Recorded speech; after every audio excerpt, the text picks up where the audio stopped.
네, 서울 금천구 출신의 최기상 의원입니다. 안녕하십니까?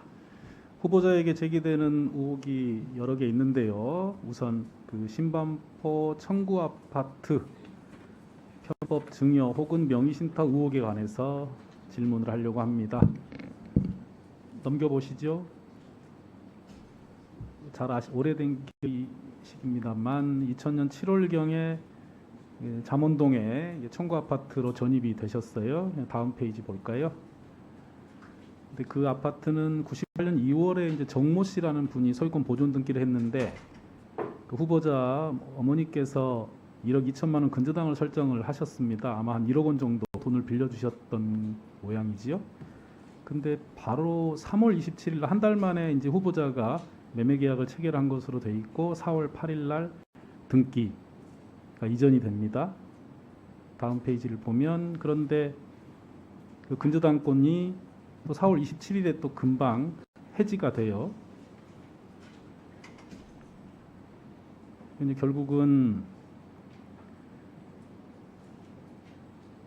후보자가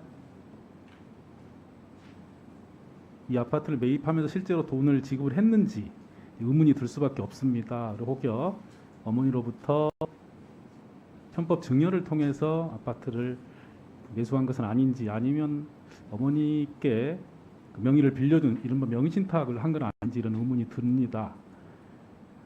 특히 이제 이 아파트의 경우에는 당시 서울 거주 무주택 세대주만 조합원이 될 수 있는 아파트였다, 이런 기사가 오늘 좀 나왔어요. 이른바 딱지거래 의문이 좀 있다는 거지요. 다음 페이지 볼까요? 후보자에게 서면 질의를 했더니 어머니로부터 1억 원을 빌리거나 증여받은 사실은 없다. 1억 원대 초반에 매수를 했는데 대금을 급여, 예금, 증여받은 금원으로 지급하였다, 이런 말씀을 하셨습니다. 그런데 후보자가 이제 98년 2월 26일 날 군법무관 훈련으로 입영을 해요. 그렇다면 이 거래가 주로 이루어진 2월, 3월, 4월경에는 아마 대부분 훈련 기간 중에 있었던 것으로 보여집니다. 다음 페이지 볼까요? 그런데 이 아파트는 당시 공시지가가 1억 1,300만 원 정도 되고요. 지금 현재도 12억 원이 넘기 때문에 지금 당시 1억 원 정도를 후보자가 그동안 모은 급여나 예금, 증여받은 돈으로 지급했다는 말씀은 현재 기준으로 하면은 10억 원이 넘는 돈을 당시 24살, 25살이고 아마 공식적으로 급여를 받은 것은 사법연수원 2년 정도인데 제가 이제 사법연수원 25기니까 후보자가 27기지 않습니까? 예. 제가 2년 동안 급여 받은 총액에서 저축을 못했어요. 뭐 빚만 좀 늘었고요. 그래서 지금 기준으로 따지면 10억이 넘는 돈을 매매 대금으로 지급했거나 아니면 등기 이후에 어머니가 이제 근저당 채권자시니까 그만한 돈을 지급을 했어야 되는 건데 그게 아니라면 결국은 편법 증여한 게 아니냐라는 게 이제 의혹의 전체적인 내용입니다. 그래서 우선 후보자가 개략적으로 설명을 먼저 좀 해보시죠. 저 서면 답변에서 말씀드린 것 같은데요. 지금 위원이 말씀하신 것처럼 이제 지금 현재 기준 12억을 말씀하신 건 이거는 그동안 2000년대, 2020년대 거치면서 굉장히 주택 가격이 폭등한 걸 전제로 말씀하시는 것 같습니다. 그거 좀 다르고요. 그리고 그 당시 IMF로 인해서 주택 가격이 이상적으로 폭락했던 시기였다는 점도 생각해 주셨으면 좋겠습니다. 그러니까 당시에 제가 기억나는 것은 1억 원대 초반, 1억 2, 3천 이 정도였던 것으로 기억하고요. 당시에 제가 그 전에 저희 부친께서 여러 차례 제가 나중에 공직 생활하거나 그럴 때 조금 떳떳하게 하라고 여러 차례 걸쳐서 세금 범위 내에서도 주셨고 그리고 세금을 내면서도 저한테 여러 차례 증여를 해주신 상태였었습니다. 그렇기 때문에 그 정도 돈을 제가 갖고는 있었던 상황이고요. 말씀하신 것처럼 그때 제가 이것이 첫 번째 집입니다. 첫 번째 집을 샀고 그걸 가지고 이제 집을 이제 전전해서 팔고 사고 이렇게 해왔는데요. 그거 할 때 이제 영천에서요 군대에서 훈련 가고 들어갔을 시기입니다. 정확하게 제가 정확하게 기억은 안 납니다. 그래서 모친께서 이 매매 절차라든가 등기 절차 전체적으로 좀 도와주시고 대행해 주셨던 거 분명하고요. 그래서 그 절차 세부 절차는 제가 잘 모르겠습니다만 다만 이제 말씀하신 자금이 제가 당시에 이 정도 그러니까 사법연수원 급여로만 했다는 뜻은 당연히 아니고요. 그리고 저는 사법연수원 때도 제가 술을 안 먹기 때문에 돈이 좀 모이긴 했었습니다만 그것만 가지고 말씀드린 건 아니고 그리고 이게 제가 액수는 정확하게 기억은 안 나는데 전세도 있었기 때문에요. 이 정도가 그렇게 크게 부담되는 액수는 아니었고 그거를 지금의 12억이다라고 말씀하시는 거로는 조금 계산적 감이 다르지 않았었나 생각합니다. 네. 그러면 이 1억 원에 가까운 돈을 전 소유자에게 지급을 했습니까? 아니면 나중에 어머니께 갚았습니까? 둘 중에 하나를 먼저 말씀해 주세요. 구체적으로 기억 안 나는데 모친께서 드려서 모친이 그냥 그 진행하신 겁니다.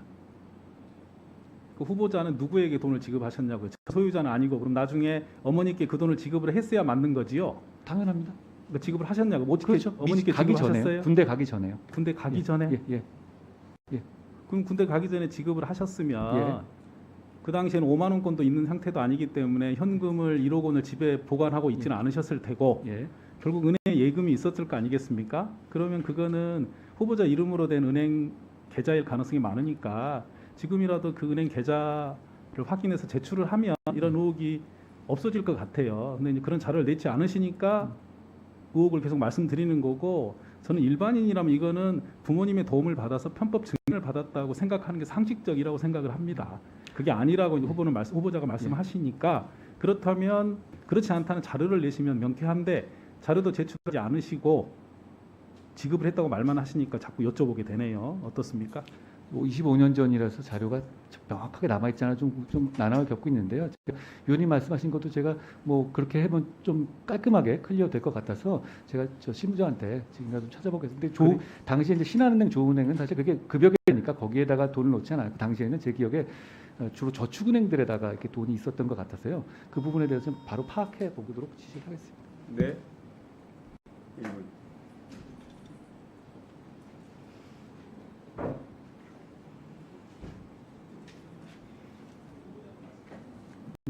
후보자도 말씀하셨으니까요. 그 말씀드린 대로 자료를 좀 신속하게 알아보고 제출해 주시면 그 다음을 이어서 질문하도록 하겠습니다. 예, 우선 마치겠습니다. 네. 서울 금천구 출신의 최기상 의원입니다. 오후에 이어서 청구 아파트 관련해서 질의하겠습니다. 자, 후보자님 지금 이 청문회 전국의 검사들이 보고 있겠지요? 아마도. 말씀하십시오. 네, 우리 뒤에 앉아 계시는 많은 검사들도 같이 오셨습니다. 저도 법관으로 20년 이상 일했기 때문에 지금 청구 아파트 관련한 편법 증여, 세금 탈루, 부동산 실령법 위반 등 여러 의혹이 있습니다. 의혹을 제기한 것이 합리적이고 상식적이라고 생각하고요. 언론에서도 그렇기 때문에 그 후보자가 많은 부분 소명을 해야 된다 이런 지적을 하고 있습니다. 후보자 그런 부분을 염두에 두시고 당당하게 답변해 주시고요. 또 그 당시에 나이가 24, 25이고 부모님의 영향력이 컸을 때라고 생각하기 때문에 적절한 수준에서는 사실대로 말씀하시는 게 좋지 않을까 이런 생각도 합니다. 거짓말 하시는 것은 절대 안 된다. 말씀 먼저 드립니다. 자, 지금 이 문제 핵심은 이거지요. 당시 1억 원이나 되는 돈을 어머니께 아까 지급하셨던 것으로 말씀을 하셨어요. 근데 지금 1억 원이란 것 때문에 저희가 판단이 약간 흐려질 수 있지만 이게 98년도 일이기 때문에 이 아파트의 비슷한 평수가 최근에 19억 5천만 원에 거래가 됐고요.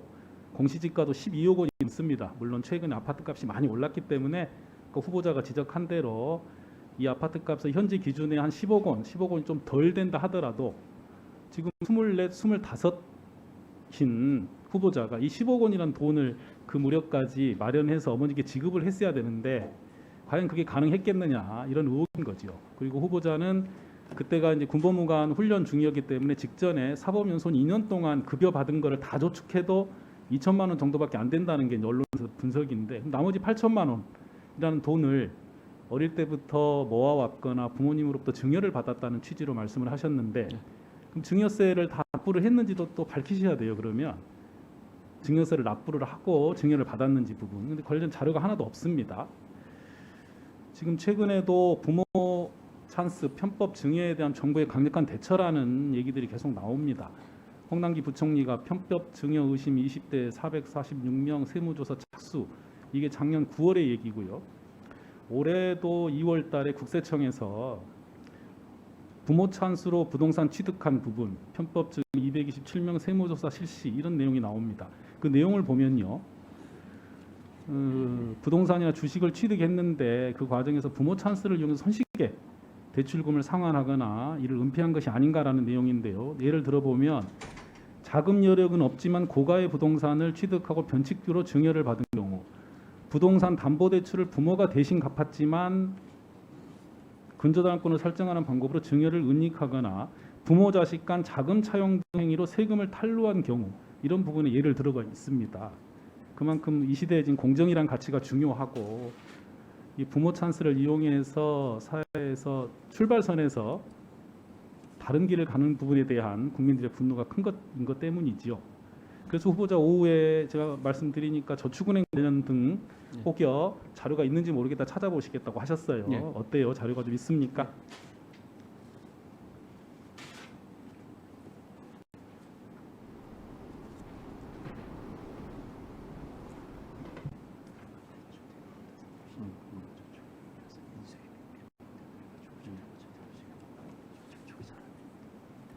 지금 현재 찾아보고 있는데요. 이게 상호저주 저축은행들이 저축은행 사태 이후에 인수합병이 많이 된 상황이어서 그 자료가 지금 당장은 찾기가 쉽지 않은 상황 같습니다. 의원님, 제가 한 말씀 올려도 그래서 말씀하시죠. 근데 이제 이게 25년 전에 그 IMF 시대의 아파트는 지금 생각하는 것처럼 절대로 그렇게 근접하지 못할 정도의 그런 정도의 가치는 아니었습니다. 아시겠지만 25년간 진짜 엄청난 그 단순하게 이게 정비례가 아니라 굉장한 아파트값 상승이 있지 않았습니까?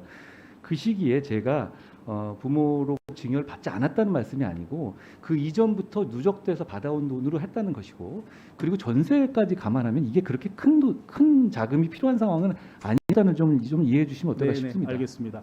그럼 그 전에 그 부모님으로부터 증여받았을 때 증여세를 내고 증여받은 적이 있으십니까? 없습니까? 저는 내고 증여받았다고 제 예전에 부친께 들은 적이 있으니까요. 그러면은 그 부분도 국세청에 한번 자료를 꼭 좀 내주세요. 예, 국세청 그건 제가 요청하시면 제가 그 부분에 대한 동의를 제가 며칠 전에 어머니 저희 부친은 돌아가셨는데요. 모친께서 분명히 부친께서 그 부분에 좀 철저하셔서 뭐 일부러 이렇게 좀 제가 나중에 혹시라도 무슨 일을 하게 될까 생각하셔가지고 미리 알겠습니다. 만들었다고 하시니까요. 꼭 좀 확인해서 부탁드리고요.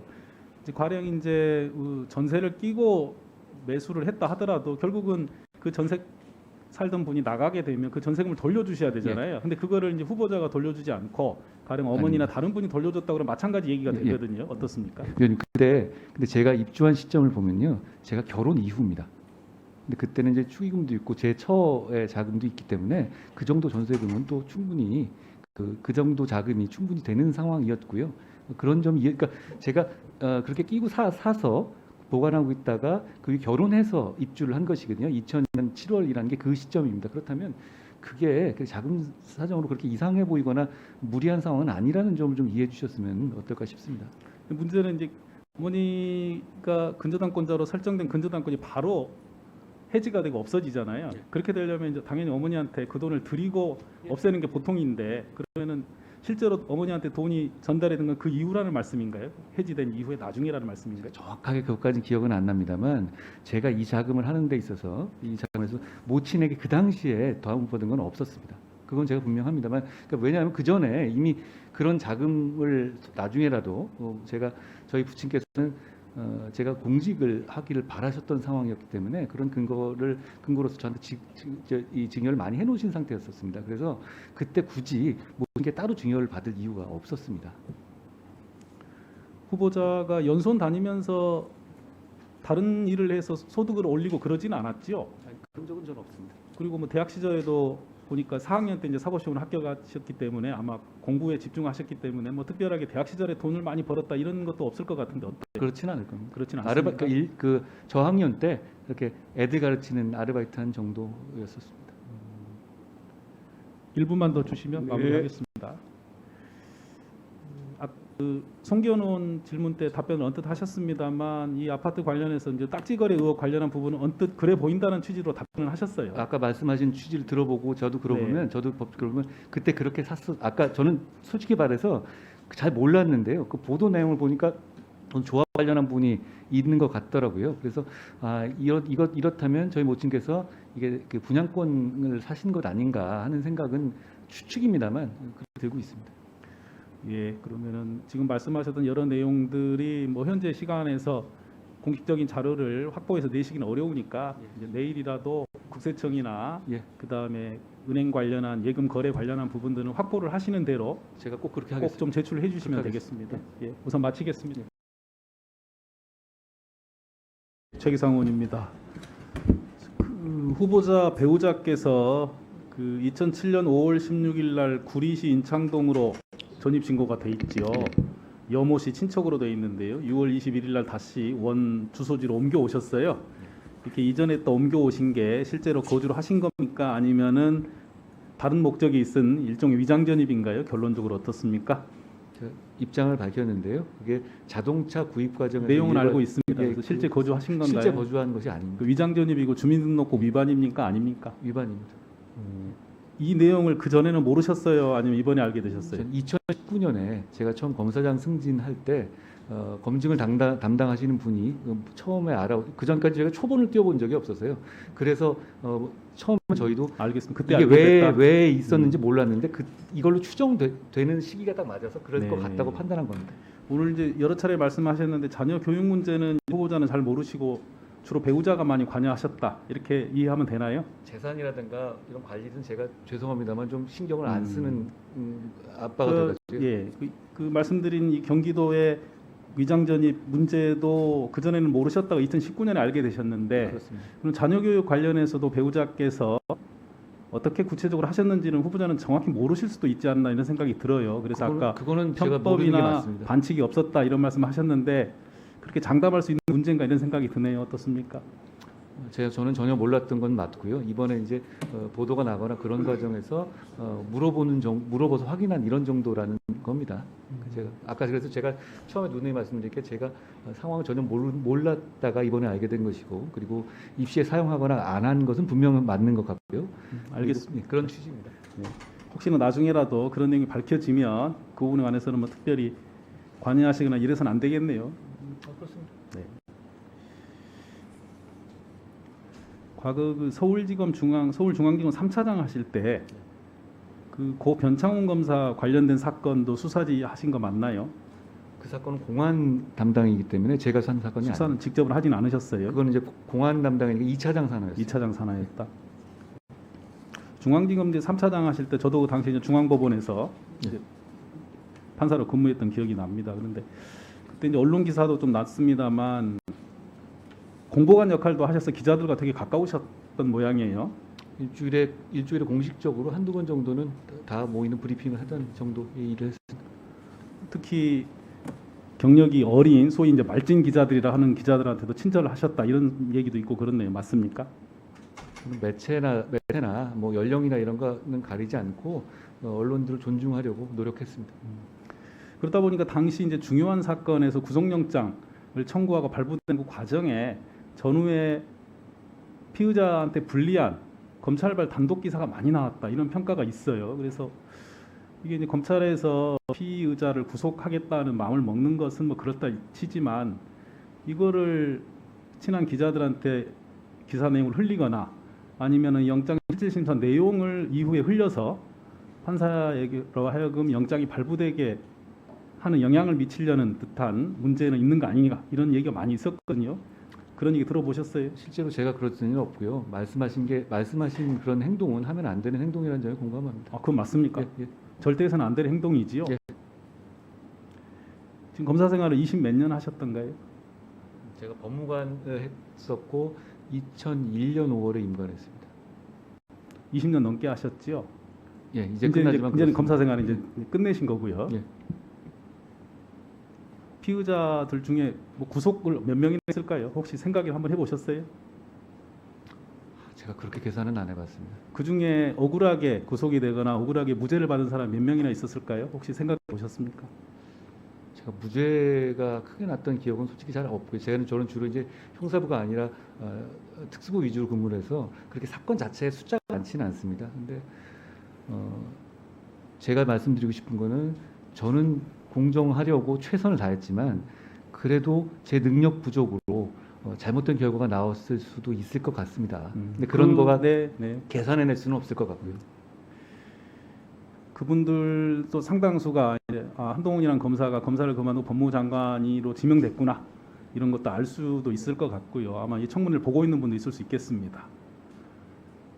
말씀하신 대로 후보자는 최선을 다했다고 말씀하실지 모르겠으나 혹여 일부 피의자나 참고인 중에서는 억울하게 구속이 되거나 억울하게 피의자가 돼서 가족의 인생까지 망가졌다 이렇게 생각하는 사람도 있을 수 있겠어요. 그런 부분에 대한 뭐 본인의 소회나 성찰 아니면 어떤 방식으로 내가 책임을 지는 게 맞나 이런 생각을 검사 생활을 하면서 해보신 적은 없나요? 어떻습니까? 제가 늘 하는 거고요. 저는 사실 일하면서 이제 큰 사건은 계속하지만 할 때마다 사건이 점점 더 어렵더라고요. 그리고 말씀하신 것 같은 부담이 분명히 있습니다. 그러니까 혹시라도 잘못 본 것 아닌가 하는 그런 것 그리고 그런 부담이 항상 있고요. 어떻게 보면은 제가 이제 검사를 그만두게 되면서 이제는 그런 생각은 안 해도 되겠구나 하는 안도감도 약간 있습니다만 제가 20년 동안 하는 과정에서 위원님 말씀하신 어떤 실수라든가 다만 제가 확실하게 말씀드릴 것은 제가 누굴 편을 들거나 누굴 외압을 받거나 청탁을 받거나 이런 일은 단 한 번도 없다고 확신합니다. 그런데 그것과 또 제가 판단을 잘못한 거하고는 또 다른 얘기일 테니까 거기서 나올 수 있는 부담감은 분명히 있고 그런 분들이 있다면 참 미안한 마음을 갖고 있습니다. 더불어민주당 최기상 의원입니다.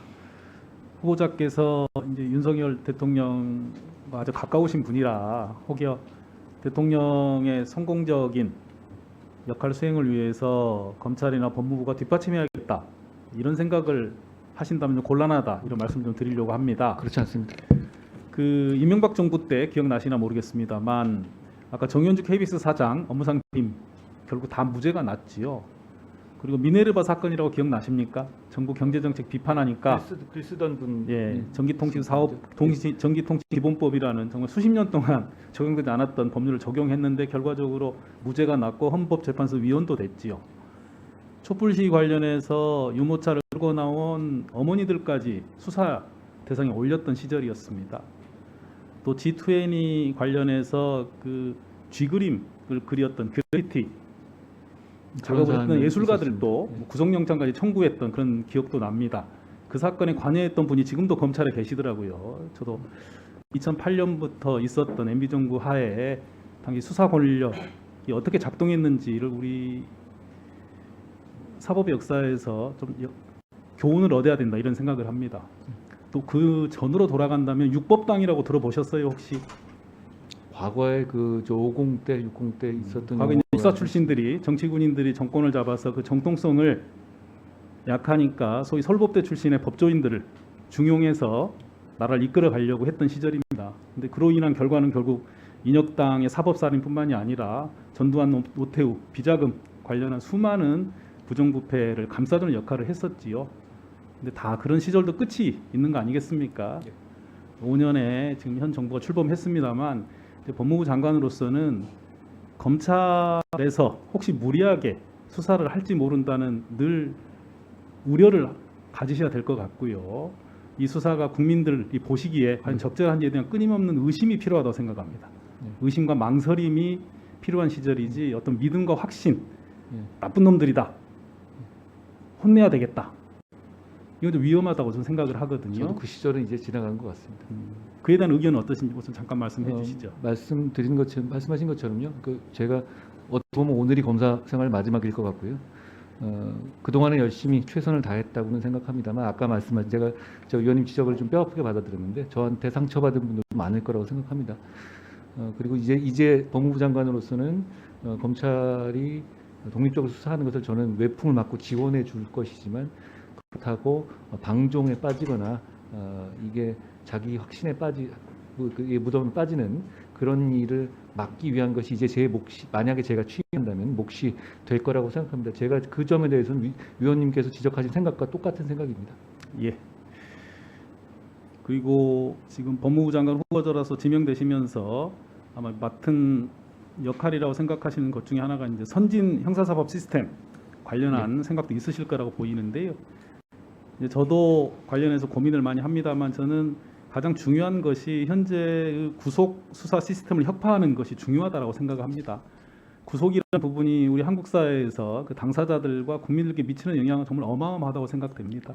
이 자리에 계신 그 누구도 아마 구속이 된 이후에 피고인으로서 제대로 방어권을 행사하고 우리 헌법에서 정하고 있는 무죄 추정의 원칙, 불구속 수사, 적법 절차, 비례 원칙 등을 누리는 사람은 어렵다고 생각합니다. 현실적으로. 그래서 어떤 언론이 이렇게 평가를 하셨어요. 구속영장이 기각됐을 때 검찰 수사에 차질이 예상된다고 보도되는 언론의 행태를 지적하면서요. 이런 보도가 계속되는 게 어떻게 선진국일 수 있느냐. 반대로 검찰에서 영장이, 그러니까 검찰에 청구한 영장이 법원에서 발부되었기 때문에 피의자의 방어권 행사에 차질이 예상된다. 라는 보도가 나오는 것이 선진국 아니겠느냐. 언제까지 우리가 피의자 한 사람 구속 못했다고 수사에 차질이 생길 수사를 봐주고 있어야 되느냐. 반대로 구속이라는 부분들은 대법원 가서 판결이 확정된 이후에 형을 집행하는 정도까지는 좀 미뤄줄 수 있는 그 정도 여유를 갖는 사회가 지금 시대에 맞는 새로운 형사사법 체계를 만드는 것이 아닌가라는 생각을 합니다. 그래서 지금 법무부 장관 후보자로서 포부도 있으실 것이고요. 뜻한 바 크실 거라고 생각합니다만 제가 말씀드린 이 부분도 큰 고민을 해주십사 부탁을 드리면서 의견을 끝으로 듣고 싶습니다. 예, 위원님 말씀하신 것처럼